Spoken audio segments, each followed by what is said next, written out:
अवतार यादव जो कि एल्विश यादव के पिता है, उनके साथ हमारे साथ मौजूद है। सर, जिस तरीके का एक शिकायत हुई, जिस तरीके की शिकायत की गई आपके बेटे के खिलाफ कि किस तरीके से इसको देख रहे हैं, कब आपको पता लगा कि ऐसे उसके मेरे को पता लगा, यहाँ से फोन गया था कि भाई हम यहाँ से बोल रहे हैं। उसके बाद तो कई फोन आए हैं, शायद 3 बजे के आसपास या 3:30, कुछ पता नहीं टाइम को।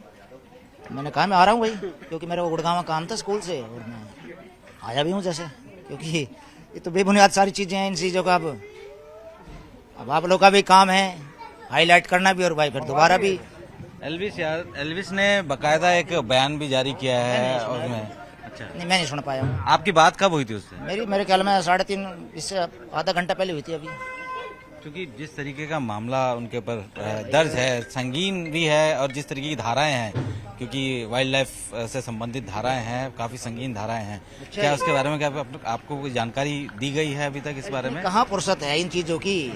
कैसी बात कर रहे हो कि क्या इन चीजों की कहाँ फुर्सत है कि वह भैंस हम पालते हैं, गाय हम पालते हैं, कुत्ते बिल्ली हम पालते हैं, रोटे, मतलब देखो सांप तो नहीं पालते भाई हम। सांप तो जहरीला होता है, हमें तो डर लगता है।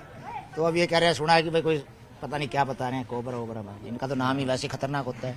मतलब जिस तरीके का एक स्टिंग किया गया, भाई स्टिंग है तो फिर आप चला दो उसको यार। स्टिंग है तो उनके पास कुछ भी चले, वो तो फिर उसमें तो कुछ है ही नहीं। मेरा तो मेरी वैल्यू नहीं है फिर तो, या हमारी या किसी की भी।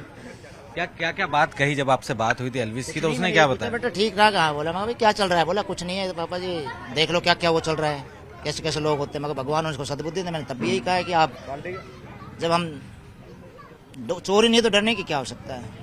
कि खुद जो है वो नोएडा पुलिस जो है अब समन भी इशू करेगी, तो कब तक? पुलिस तो प्रशासन तो अपना काम करेगा, वो तो करना भी चाहिए। अगर मैं आपके कर दूं तो समझ सकते हो आपकी। ये तो इन्वेस्टिगेशन ज्वाइन करेगा? व्हाई नॉट, बिल्कुल। अगर उसकी जरूरत पड़ेगी जाएगा वो, बिल्कुल जाना चाहिए। ओके, तो अभी आखिरी बार कब दिल्ली में कब आया था वो? अभी फिलहाल कहाँ पे है? फिलहाल मुंबई में है वो। चंडीगढ़ से मुंबई गया है। चंडीगढ़ गया हो तो उससे पहले गाने मैंने कहना काम के प्रति जाता रहता है वो, उसके बाद सीधा ही वहीं चला गया। आरोप खारे निराधार है? अब कितने परसेंट कहूँ, 1000-2000%। और भगवान आरोप लगाने वाले को भगवान उसको सद्बुद्धि दे और उसके बेटे को कामयाब करे, हमारे बेटे की तरह। अगर वो कामयाब समझ रहा है और उसको लग रहा है कि पता नहीं क्या दिक्कत कर रहा है मेरे को, पता नहीं जिसने भी किया होगा, मानसिक शांति दे उसको भगवान, उसको सद्बुद्धि दे। मेरी और कुछ नहीं है, और सांस को आँच नहीं। लेकिन जो एनजीओ है वो मेनका गांधी का है, जिन्होंने ये सारा चीजें, वो तो मेनका गांधी जी भी हमारे लिए रिस्पेक्टेड है। बाकी मैं नहीं समझता कि वो इतनी बड़ी नेता और एक छोटे बच्चे के लिए इस तरह, आई थिंक मैं नहीं समझता उनके ऊपर कुछ ऐसा है। मैंने देखा भी नहीं है कि वो क्या क्या है। मतलब उनका नाम आप भी बता रहे हो कि मेनका गांधी जी का एनजीओ है, ये वो है। उनका तो शायद पूरा देश के जीव जंतु का मंत्रालय है उनके पास, आई थिंक।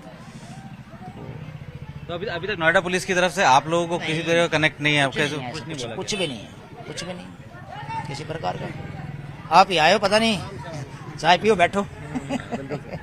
शुक्रिया। तो जाहिर सी बात है कि जिस तरीके के आरोप लगे हैं, शिकायत हुई है, उसको लेकर उनके पिता ने साफ तरीके से कहा कि इनके बेटे का इससे कोई भी संबंध नहीं है, और ये इन्वेस्टिगेशन में जरूरत पड़े तो जरूर आएगा। ये एल्विश का घर है जो कि इस वक्त तक बंद था। अभी थोड़ी देर पहले उनके पिता आए, जब उनके पिता से बात की गई तो उन्होंने यही कहा कि हम लोग गाय पालते हैं, भैंस पालते हैं, लेकिन सांप तो हम लोग नहीं पालते हैं। आरोप उन पर लगाए गए हैं, किसने लगाए हैं उसके बारे में जानकारी बहुत ज़्यादा उनके पास भी नहीं है। हालांकि बात ज़रूर हुई है एल्विश से, और एल्विश ने कहा कि मुझे नहीं पता कि किस तरीके का ये मामला हुआ है, कौन मेरे पे आरोप लगा रहा है, किस तरीके की बातें हुई हैं। और अभी फिलहाल एल्विश मुंबई में है, और ज़रूरत पड़ेगी तो वो ज़रूर इन्वेस्टिगेशन में हिस्सा लेगा।